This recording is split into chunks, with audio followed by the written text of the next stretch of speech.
Boa noite, gente. Tudo bem com vocês? Que bom.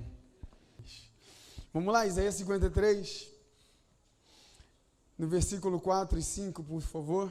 Diz assim: verdadeiramente Ele tomou sobre si as nossas enfermidades e as nossas dores levou sobre si.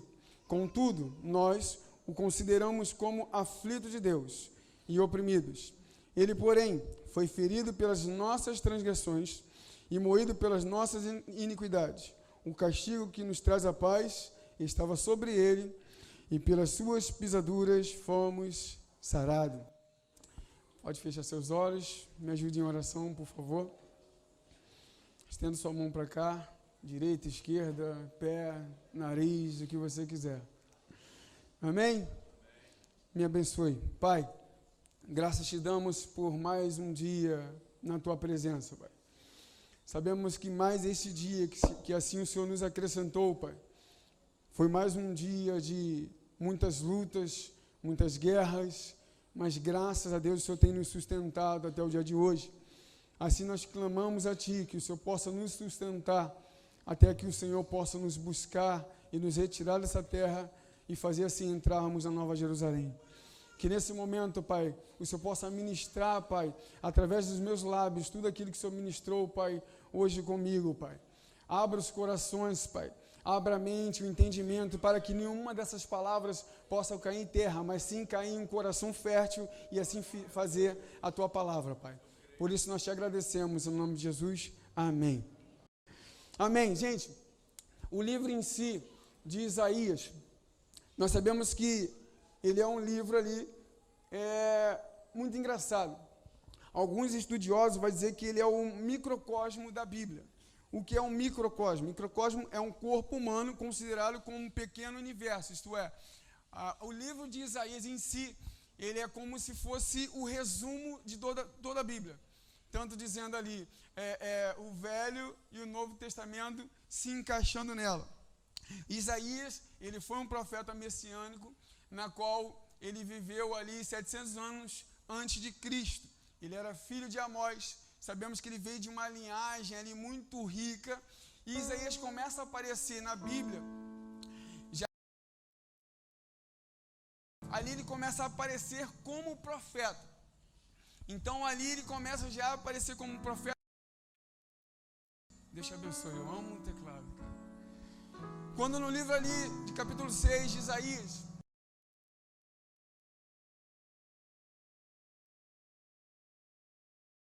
ali acometido por lepra, e ele começa a aparecer naquele momento como um profeta.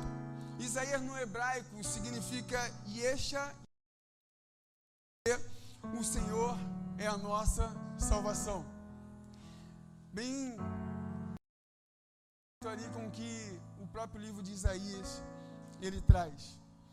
Alguns estudiosos vão dizer que o próprio Isaías, ele morreu como? Ele foi cerrado ao meio, porque ele pregava dizendo o que o 14º rei de Judá, que era Manassés, as atrocidades na qual ali ele fazia. Então ele pregava contra aquilo que Manassés fazia. Então, segundo os estudiosos, vão dizer que ele foi cerrado ao meio. Apenas uma curiosidade homilética para quem aqui gosta disso. A Bíblia tem quantos livros? Quantos? 66. Quantos livros, quantos capítulos tem o livro de Isaías? 66. Se você for ver, os primeiros livros da Bíblia que formam ali o Velho Testamento, é composto do primeiro ao 39º livro, que é composto do Velho Testamento. Ele vai falando ali de Israel, do povo de Israel. Do capítulo 1 de Isaías até o capítulo número 39 também vai falando ali na forma como Deus estava tratando o povo de Israel ali no livro de Isaías. O último livro da Bíblia, nós sabemos que é o Apocalipse, que traz a descrição da Nova Jerusalém. Assim também, a parte final do livro de Isaías também traz os 2 capítulos finais do livro de Isaías, também vai trazer a revelação, falando sobre a nova Jerusalém, sobre os novos céus e a nova terra. Apenas uma curiosidade para quem assim gosta de trabalhar com isso. O capítulo 53 de Isaías, alguns, principalmente judeu ortodoxo, não sei se é esse aqui, João, mas eu acho que está bem altinho isso aqui. Pode abaixar isso aqui, o retorno. Não sou chato não, tá, gente? João sabe disso. Valeu, obrigado. O livro de Isaías 53 vai dizer, segundo alguns judeu ortodoxo, que não foi escrito falando de Jesus Cristo, sobre o profeta sofredor. O livro de Isaías 53 vai dizer, e muitos dizem que é sobre o profeta sofredor, sobre Jesus Cristo de Nazaré. Porém, o ortodoxo, ele diz o seguinte, ele pega alguns versículos isolados, tanto em Jeremias, no livro de Salmos mesmo, vai dizer sobre isso, o próprio livro de Provérbios também, alguns versículos isolados, vai dizer que ali no livro de 53 de Isaías, está falando, Breno Henrique, sobre o povo de Israel e sobre Jacó. Só que o mais engraçado, que o próprio Talmud babilônico, quanto também ao Targum de Jonas, isso é, o livro de Jonas, eles mesmos vão ali, na qual que eles se baseiam por um desses livros, vai dizer que ali está falando sobre Jesus Cristo, sobre o próprio Messias. Então, apenas dando uma pincelada na introdução do livro de Isaías, e assim entrando agora no Isaías 53, na qual justamente o livro e o capítulo de Isaías 53 não está falando de nenhuma outra pessoa ao não ser de Jesus Cristo de Nazaré. Eu glorifico a Deus porque a palavra de Deus, ela se renova realmente a cada dia. Eu já ministrei algumas vezes sobre esse Isaías capítulo 53, mas o Senhor tem mais uma vez uma palavra nova para a gente. A cruz, ela, assim como é o tema de hoje, que é apaixonados pela cruz, a cruz, ela foi o maior ato de amor de Jesus Cristo para a humanidade. Se você for hoje nos Estados Unidos, todos os cristãos protestantes, ou a grande maioria deles, andam com um pingente, com essa cruz, com o crucifixo. Enquanto que a nossa cultura da América do Sul vai dizer que é errado, né? Cruz é maldição. Mas existem inúmeros versículos na Bíblia, em todo o tempo, desde quando eu costumo dizer que Deus, ele nunca existiu. Se algum dia alguém já falou para você que Deus existe, realmente Deus não existe.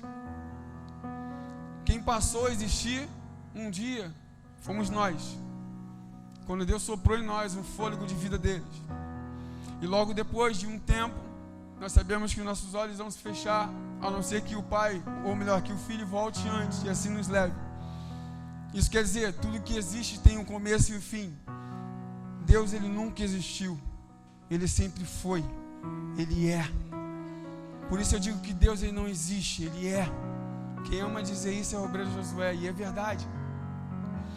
Só que a cruz em si, ela foi a maior expressão de amor. E também lá, como eu falei para vocês, nos Estados Unidos eles andam muitos com um crucifixo. E há muito tempo atrás eu comecei a encucar com essa situação. Por que que eles usam esse crucifixo? Por que que eles falam sobre isso? E Billy Graham, na sua última pregação, na sua última ministração, na qual ele estava sentado na sua casa, ali o próprio Lecrae, que é um músico, um levita, participa desse DVD, desse vídeo. Então ali eu começo a entender por que que os americanos amam a cruz. Não a cruz como muitas vezes nós vemos e enxergamos, com um homem lá todo ferrado, todo ensanguentado, uma cara de triste. Mas eles usam aquela cruz vazia, simbolizando que aquela cruz ainda ela permanece vazia, porque aquele homem que estava lá subiu aos céus e ele não nos deixou órfãos, ele nos deixou um espírito. Enquanto o Pedro estava aqui ministrando louvor, essa palavra que veio em meu coração, Pedro, sobre um rio perene. O que é um rio perene? Não é como um lago que está ali parado, mas é um rio perene que está em contínua movimentação, está sempre fluindo.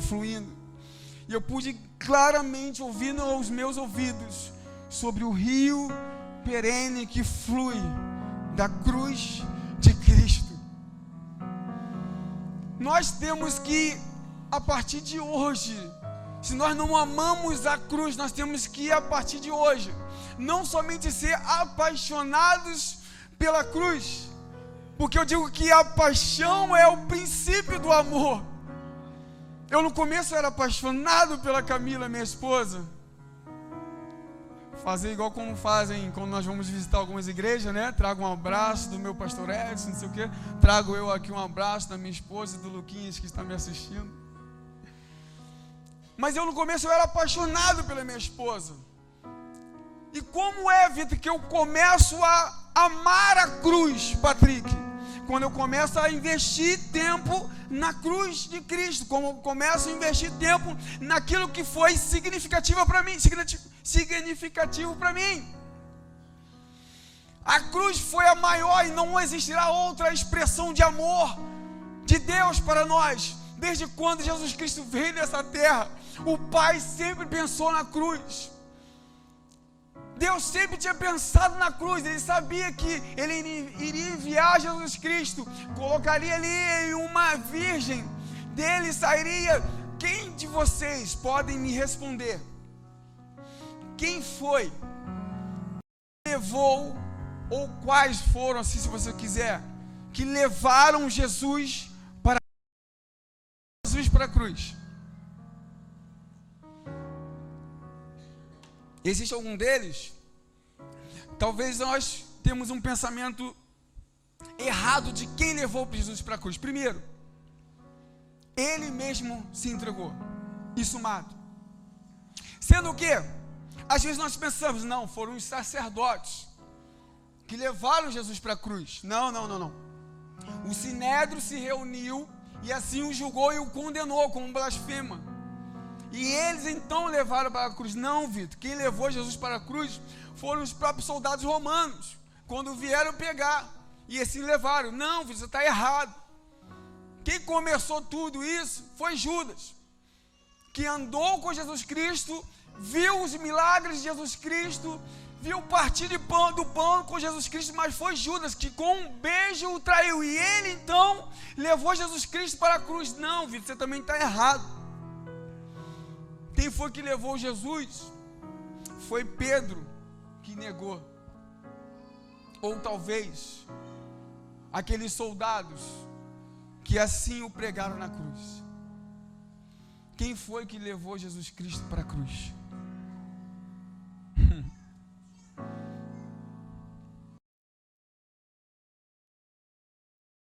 Para a cruz.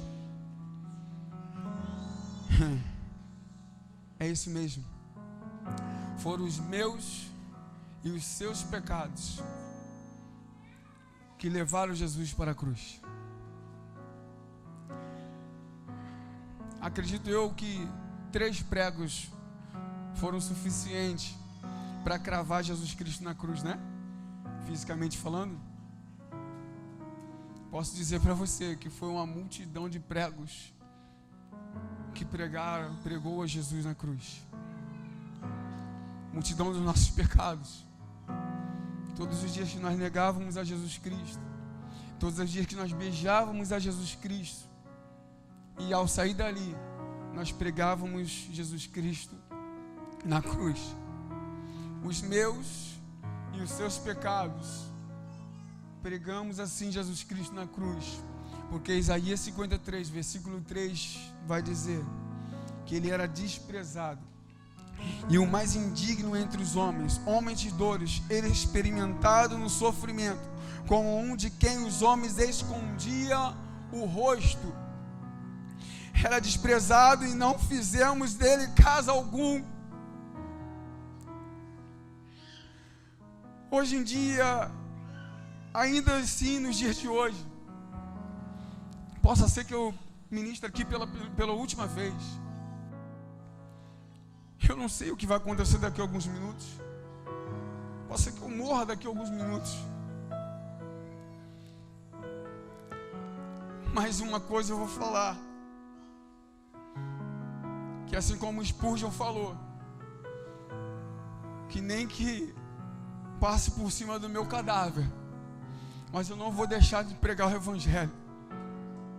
Se um dia eu e você pegamos os nossos martelos, os nossos pregos, que era o nosso pecado, e cravamos na cruz de Cristo, hoje nós temos que pegar essa mesma ferramenta, esse martelo, e começar a tirar os pregos que um dia nós cravamos em Cristo, porque já não há mais tempo de todos os dias entrarmos e sairmos da igreja, entrarmos, adorarmos a Deus, sentimos uma presença, maravilha! E ao sair daqui, nossa bolsa, nosso bolso está cheio de pregos, e eu saio daqui, e na minha conversa com meu amigo, está eu de novo pregando Jesus Cristo na cruz, está eu de novo no escondido, fazendo coisas ilícitas que não é para fazer, e eu estou novamente pregando Jesus Cristo na cruz. Saio daqui, e no trabalho ninguém me reconhece como Jesus, como um discípulo de Jesus. Saio eu daqui, e dentro da minha casa não me reconhecem como discípulo de Jesus. Saio daqui,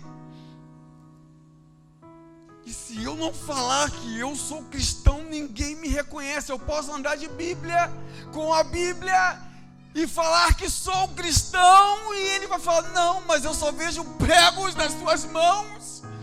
Pregos limpos. Por que pregos limpos? Porque eles ainda não furaram as mãos de Jesus Cristo, pregando os nossos pecados nele. Mas nós temos que ter e ser apaixonado pela cruz. Quando nós olhamos, vemos que aqui vai dizer que ele foi o mais desprezado, galera. Aquele Diácono Adriano que era para ser o mais amado, ele era o mais desprezado. E hoje qualquer picuinha, se o diácono Edson me olhar estranho, eu já não vou para a igreja, Jesus Cristo, Jesus, já se colocou, meu Deus, já se colocou no lugar de Jesus Cristo. Eu estava aqui, acabei de chegar. Como nós somos, cara? Acabei de chegar, dobrei os meus joelhos. Quando eu levantei, não sei se algum de vocês repararam, eu comecei a fazer assim, comecei a me limpar meu joelho, minha calça. Não que isso seja errado você andar bem ataviado, né? Bem arrumado. Mas eu comecei a me preocupar com a minha aparência. Enquanto que eu vejo pessoas na África, igrejas que não tem portas, igrejas que não tem janelas, não tem o que nós temos aqui. Os caras estão se derramando, Davi, em lágrimas. Os caras estão adorando como se aquele dia ali fosse o dia combinado de Jesus Cristo voltar. Mas por que fazem isso? Porque eles são apaixonados pela cruz de Cristo. Por que fazem isso? Porque eles sabem que pode ser que o irmão aqui não me perdoe e eu não perdoo ele por alguma atitude. Mas nós temos que acabar com isso e saber que nós estamos lutando uma luta que não é para lutarmos. A luta que Deus quer que nós lutemos não é uma luta na qual Deus bofeteia o Tiago. A luta que Deus quer que nós lutemos é aquela que você suja mesmo os seus joelhos, Que você lute não com as tuas mãos, mas que você lute com o teu coração e com os teus lábios. Deus não está na terra. Quem falou para você que Deus está na terra? Me prova que Deus está na terra. Me prova que Jesus Cristo está na terra. Não, não está. Já esteve. Não está, Wagner. Significa que eu estou sozinho? Pelo contrário, Ele deixou na qual nunca sentiríamos sós. Deus está nos céus, Jesus Cristo ao lado do Pai, e na terra está o Espírito Santo.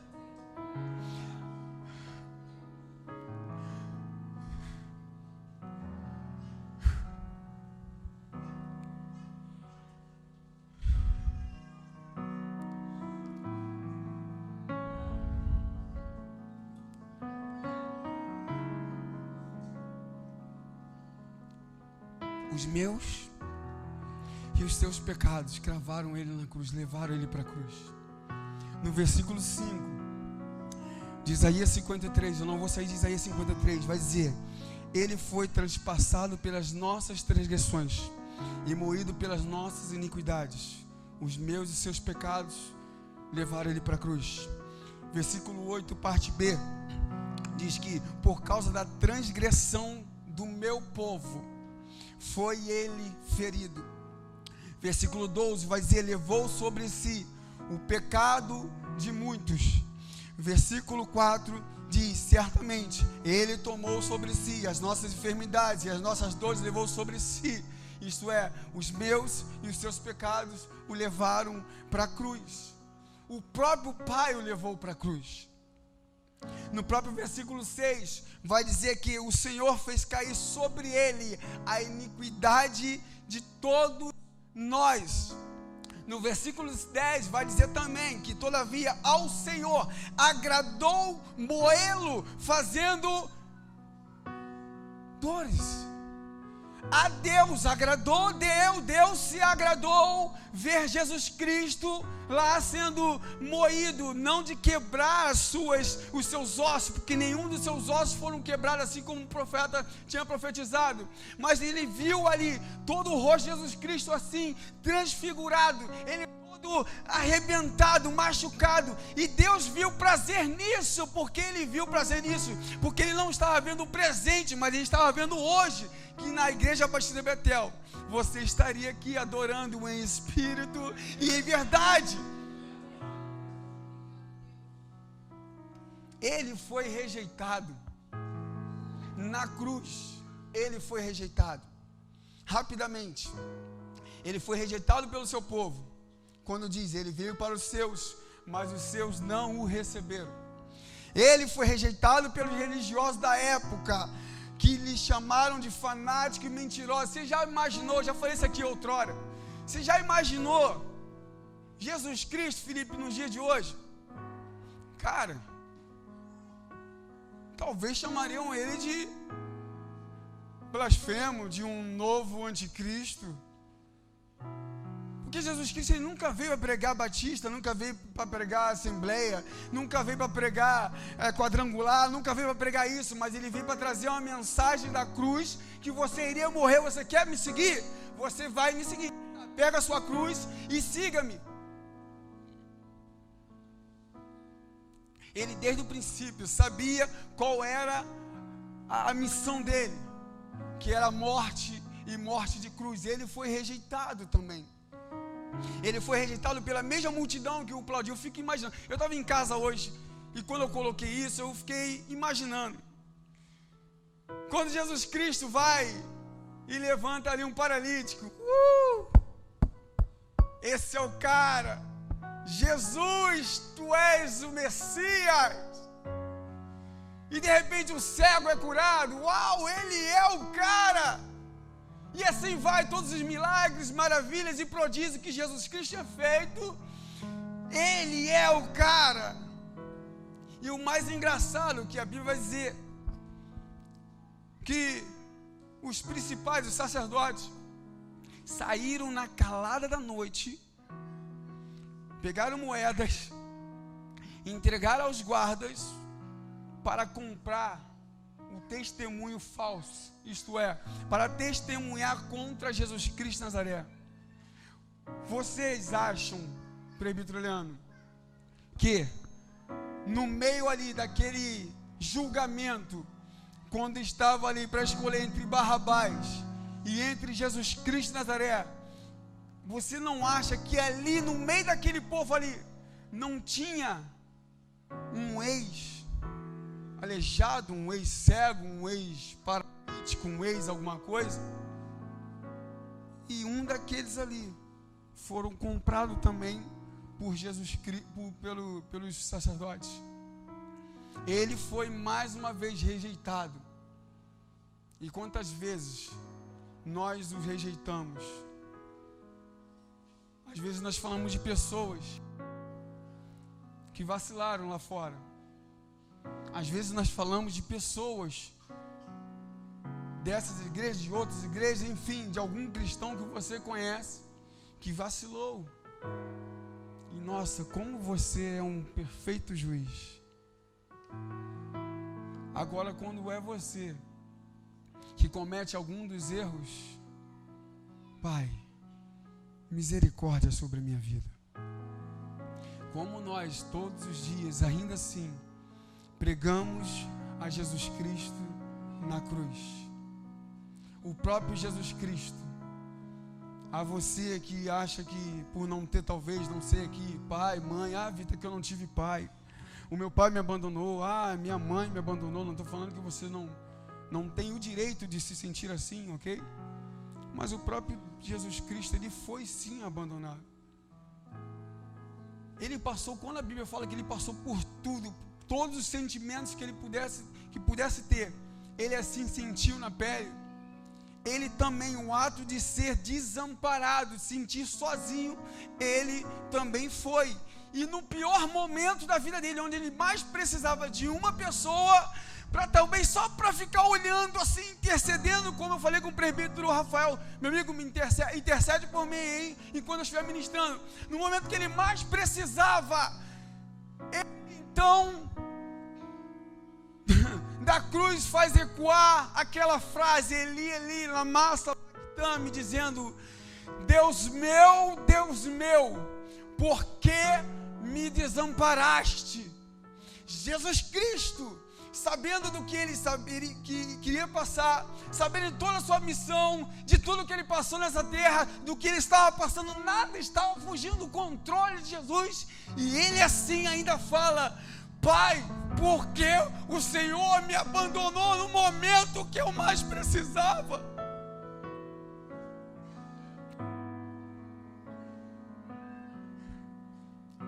Mas eu ouço aquela voz ecoar e aquela frase ecoar nos meus ouvidos, e no teu ouvido eu quero fazer assim também ecoar.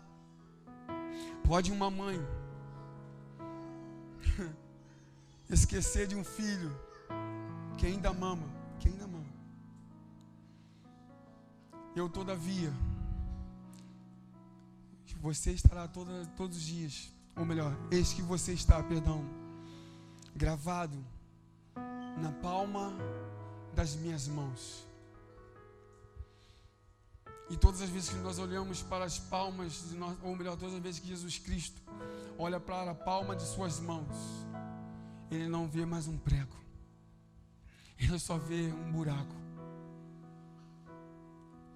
E eu posso ousar em dizer isso, que a única cicatriz que ainda, mesmo sabendo que Jesus Cristo, não estou trazendo aqui nenhuma heresia não, teve um corpo glorificado quando foi assunto aos céus, mas ainda posso crer que na parte do seu corpo, ainda a única que ainda não cicatrizou, não porque ainda tem dor, mas que ele ainda vê ali o sangue escorrendo das suas mãos, é onde está furado. Porque todas as vezes que ele olha para a palma de suas mãos, e ele vê então a sua palma de suas mãos ali ensanguentada, ele vê tanto o meu nome, tanto o teu nome, sangrando ali, escorrendo pelos nossos nomes e dizendo: valeu a pena. Valeu a pena.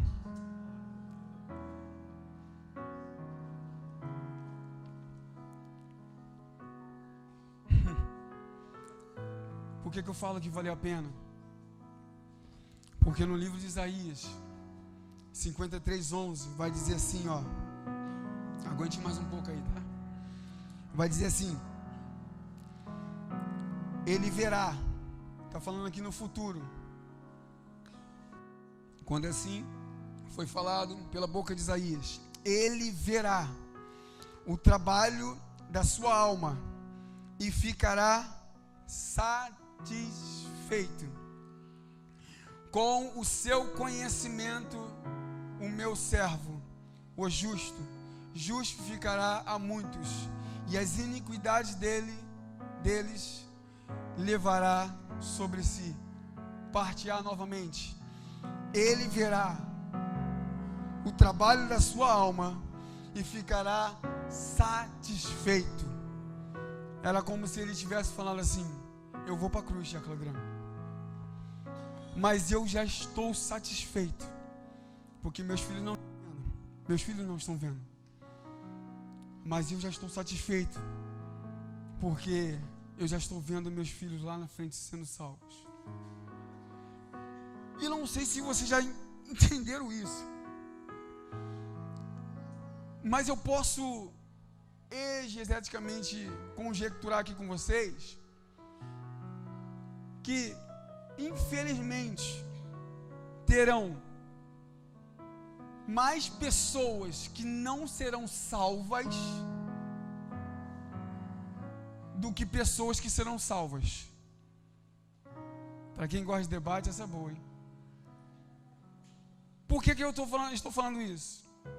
Porque se a Bíblia diz que existem duas portas, e a porta pequena ela é estreita para passar, e a Bíblia diz que são poucos os que passam por ela, já a porta grande são muitos os que passam por ela, e nós sabemos que a porta larga é o que nós sabemos que vai levar para o inferno. Logo, a porta estreita é que vai nos levar para os céus. E se diz que a porta larga, muitos entram nela, e a porta estreita, poucos entram nela. Isso quer dizer que, estatisticamente, significa que terão mais pessoas que não serão salvas do que pessoas salvas. E é esse o propósito de Deus? Não, nunca foi.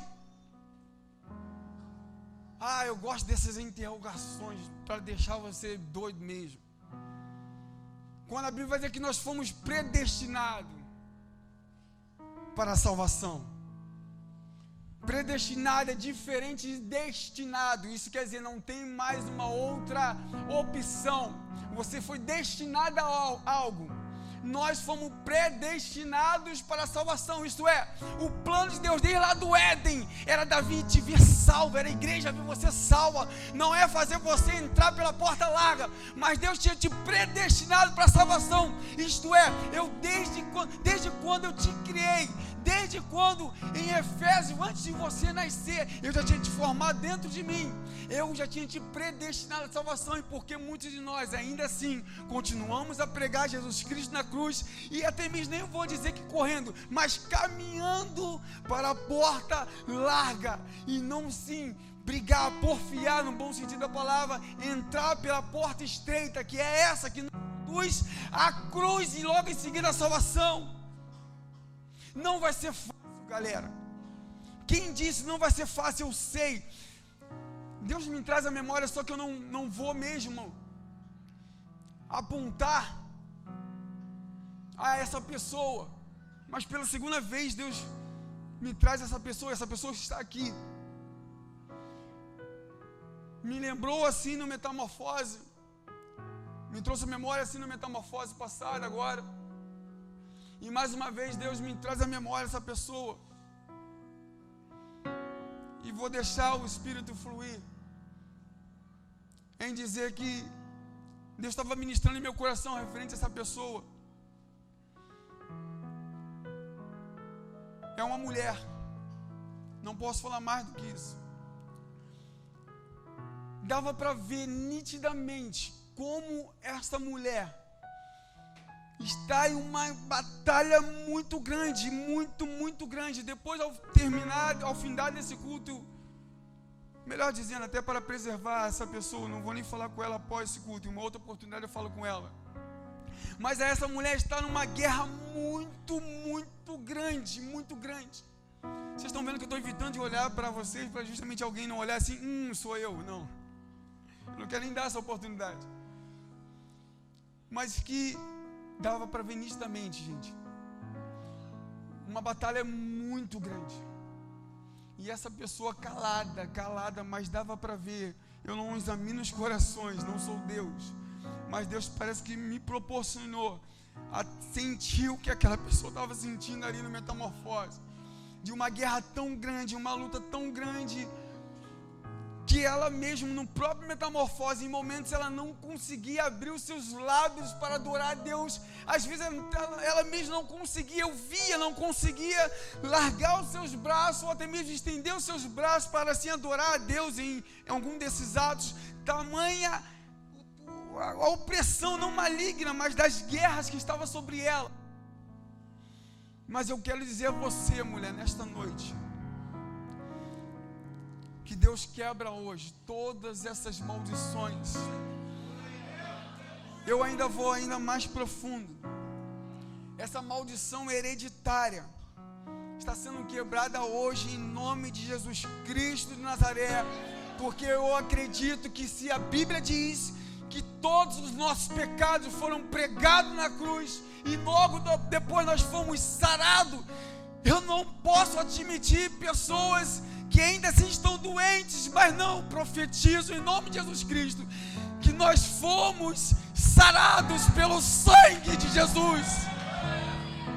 Pelo sangue, você, mulher, foi sarada. Mas eu estendo também em dizer que a você, homem, jovem, você também assim foi sarado naquela cruz. Tentaram calar Isaías, cara. Tentaram calar Isaías. Vão tentar te calar, vão tentar calar você, para você não mais pregar a cruz de Cristo. Vão tentar calar você, sabe dizendo, sabe o quê? Para que você chora demais quando prega? Por que você grita demais como prega? Por que você... deixa! Sabe por que essas pessoas estão falando isso? Porque elas não conseguem sentir o que você sente, o que você sente. E querem tirar de você aquilo que você sente, para fazer de você um iceberg espiritual, chegando a levar você ao esgotamento espiritual. Mas eu profetizo que quando a Bíblia diz que nós fomos sarados pela cruz, você está sendo sarado. Ei! Meu Deus! Você foi sarado! Quem foi que falou? Chilene, quem foi que falou? O meu parente, a minha mãe, o meu pai. Quem falou? Quem deu a última palavra? Quem falou que você desceria à sepultura? Quem foi que falou que você não estaria aqui hoje? Quem foi que falou que você não conseguiria sair do lugar onde você estava e hoje está sentado aqui, e hoje está sentado e hoje está em casa ouvindo e assistindo esse vídeo? Quem foi que falou? Foi o homem? Eu amo, cara, eu amo quando é o homem que fala, porque graças ao meu Senhor que vive e Ele reina para sempre, é a última palavra. Vem, sabe da onde? Sabe da onde? Da cruz. Veio lá da cruz. Foram os soldados que falaram assim, vai, Jesus, agora entrega o teu espírito. Ele, nada estava fora do controle dele, mas ele então falou: Senhor, Pai, a ti eu entrego o meu espírito. E logo em seguida o filho deu seu último suspiro e morreu. Acharam que era o fim. mas não foi o fim. A cruz ainda continua vazia. O Calvário ainda lá está. Aquele sepulcro ainda continua vazio. Eu quero pedir a Deus, eu sei, mas eu quero mesmo, eu peço a Deus isso, eu quero um dia ter a oportunidade de ir para Jerusalém, cara.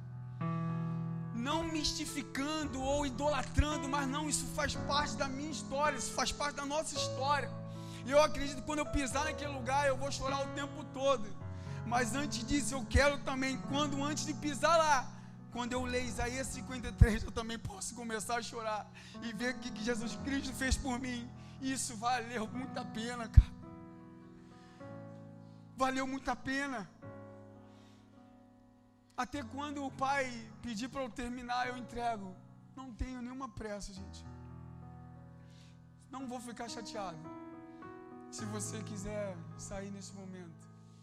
Mas enquanto o papai quiser que eu ministre, eu vou ministrar hoje. A terra ela clama, não foi isso que foi louvado? A terra ela ouve, ela clama.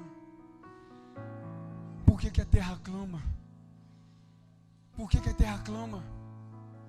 Nós fomos formados do quê? Do pó da terra.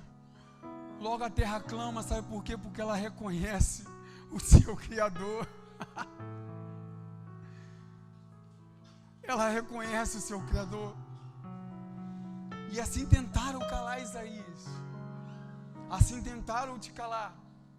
Só que, como eu falei que eu não ia sair do livro de Isaías, Isaías 40, capítulo 7, versículo 8, vai dizer assim, ó: seca-se a erva e cai a flor, soprando nela o Espírito do Senhor. Na verdade, o pó é erva. Seca-se a erva e cai a flor. O pó é quem? A erva. Quem é a erva? Somos nós. E cai a flor. Porém, a palavra do Senhor permanece para sempre.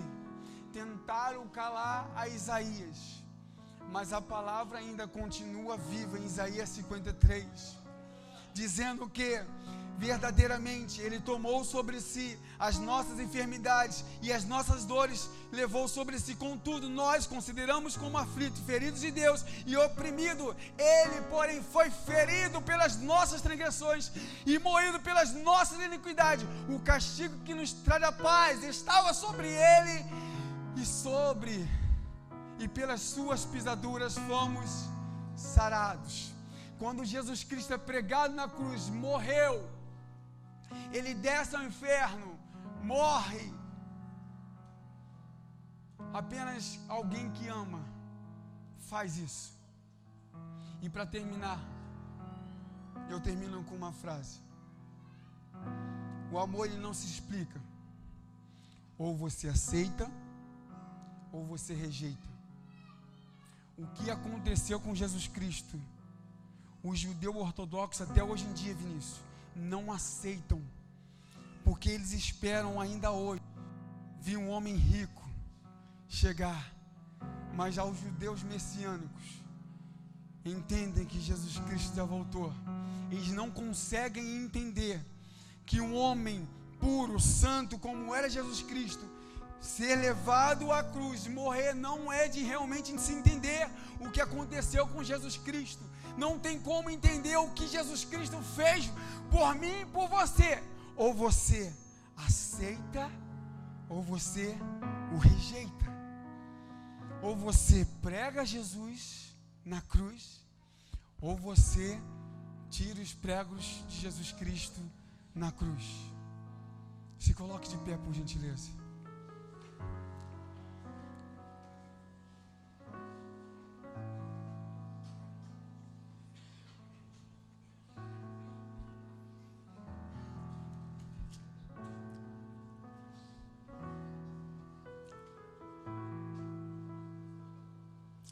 Isaías, capítulo número 54, versículo 7,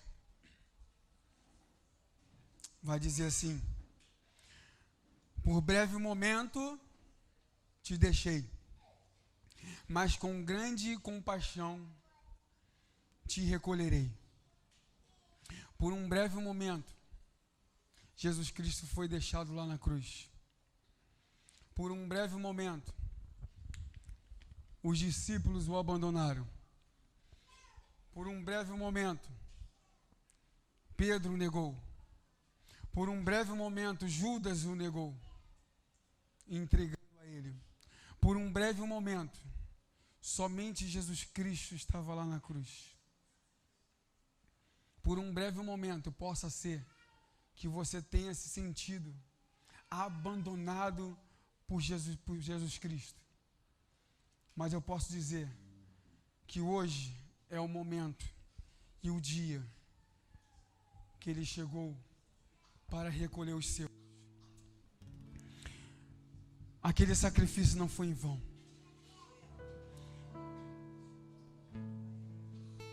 Aquilo que hoje nós enxergamos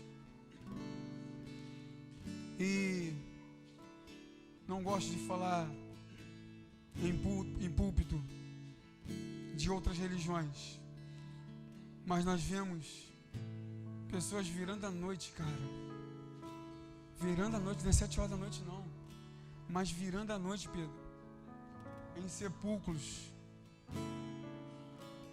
adorando ali aquilo na qual foi assim pedido para ele fazer. Ainda nos dias de hoje eu vejo pessoas que passam ou 7, ou 14, ou 21 dias deitado em 2 folhas de bananeira, se alimentando ali de fezes e urina daquelas outras pessoas que eu não quero citar o nome. Eu ainda vejo nos dias de hoje pessoas fazendo coisas que desagradam ao Criador.